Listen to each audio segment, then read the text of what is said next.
Hey guys, and welcome back to this channel. In this video I will be showing you guys how you can manage members on your Discord server. Make sure you own it or you have some type of role that lets you edit. So go up here and go to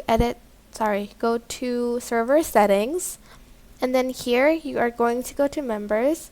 You can add in roles by going here and pressing the roles, or you can go to these three dots and you can either mute them or even disable the video. You can even change their nicknames and give them a timeout if you have the role to do so or you own the server, but if you don't, you can't do that.